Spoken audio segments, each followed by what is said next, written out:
Hey guys, so I'm finally here with the much awaited review of the Matte Velvet Plus by Makeup Forever. And this is a foundation I had been looking to try for a really long time, and every time I'd go into Sephora, I would ask the sales associates, so what do you think about the Matte Velvet Plus? And they're like, oh no, don't try that. Like, it's really, really thick and it's really heavy and it's going to make your skin look flaky and dry. And so I was kind of nervous about trying this. But after trying the NARS Sheer Glow and not liking it as much as everybody else, I figured, why am I listening to everybody else's opinion? Why don't I just go with what I think is going to work for my skin instead of just going with what works for other people? So I tried out the Matte Velvet Plus, and I actually really like it a lot.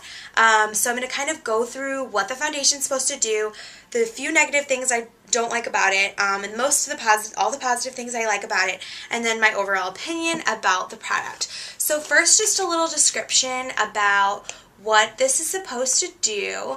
It's a mattifying foundation. It evens and mattifies the skin tone, and it's for normal, combination, and oily skin types. It doesn't really, it says, amino acid coated pigments provide both stability and durability to the makeup. The formula is rich in wheat amidine complex, covers imperfections, neutralizes the shiny areas, and leaves a velvet finish. So, basically the point of this is non-greasy, comfortable finish. And I have to agree, it leaves a non-greasy, comfortable, nice matte finish. And when I say matte, I don't mean powdery. I think a lot of people, when you say matte, think that that means like powdery, and that is not what I mean at all. I just mean a nice, clean, no shine, no oil, no glow finish. I like my skin to look matte, and then I like to add like a highlighter or a nice blush with a little bit of shimmer in it. I don't want my face to be really shimmery. Like we've all talked about the Revlon Photo Ready, that'd be an example of a foundation with a bit of shimmer in it. It works well for some people, and some people like that dewy look, but I'm particularly not a fan of it. I do use the Photo Ready from time to time, and I do have fun with it. But for an everyday foundation, especially in the summer, the Matte Velvet Plus has been really great.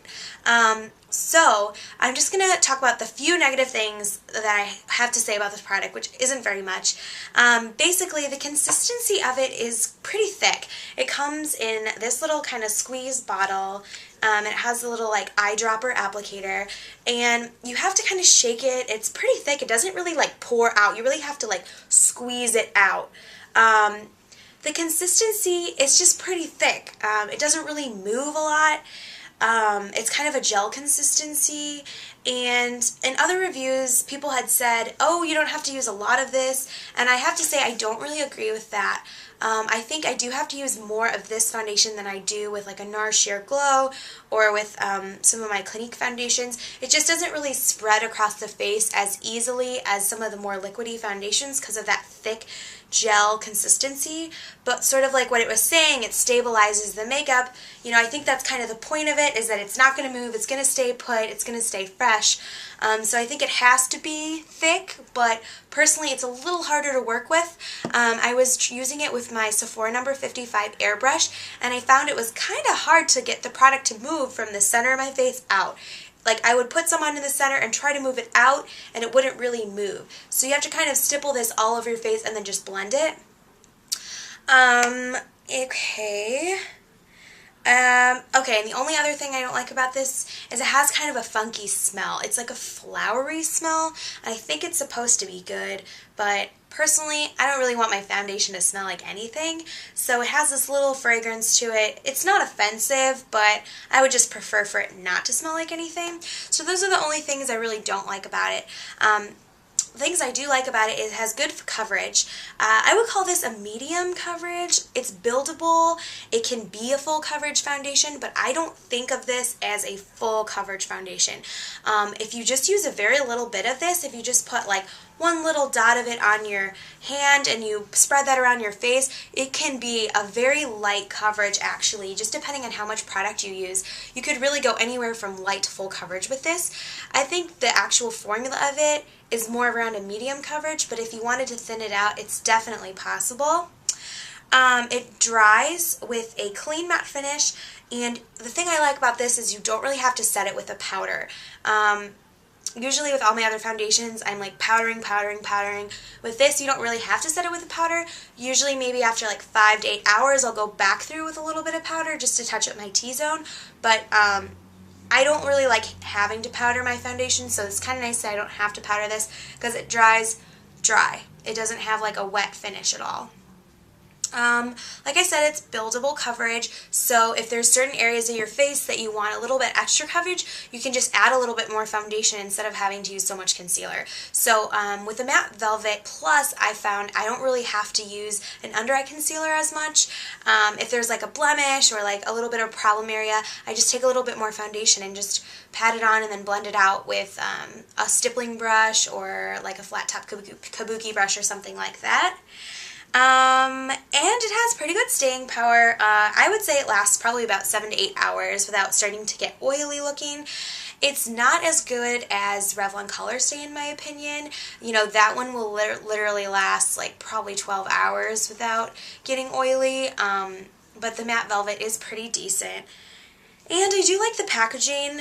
It's kind of like a rubbery bottle, so it's really easy to use. I like the little squeeze top. The color was pretty easy for me to figure out. I got this in number 30, and I would tell you my matte color, but it's not really comparable because I don't even know what my matte color is. I'm usually about an NW20, so if you're an NW20-ish, but I think this would also work for NC. I have a neutral undertone, so the NW20 is usually too pink for me. So if you're kind of in that range, this would probably be good for you. And I think that's all my notes, but yeah, so overall I really like this. I would say it's kind of like the closest thing I've found to my Holy Grail foundation so far. I mean, I don't think I have a Holy Grail foundation, but this one is very close. I think the more I use it, maybe the more different ways I'll find it works for me, but I have found like I really do like this a lot. I love the finish. I love that it's buildable coverage, that it lasts all day, good packaging, and this was actually the first Makeup Forever foundation I've ever tried, and despite some of the more negative reviews I've heard, I think this is really great for us oily skinned or combination oily skin gals. If you have dry skin, I probably wouldn't recommend this because everyone I've heard use this that has dry skin has not really enjoyed it. So anyway, if you have oily skin and you're looking for something with good coverage, it's really going to get rid of all that oil and stay on all day, I would definitely try the Matte Velvet Plus at $34. I think that's a pretty decent price for a foundation like this. Definitely beats the $42 I paid for my NARS Sheer Glow. So anyway, hope this review was helpful, and feel free to leave me a comment below as always. Thanks for watching, guys.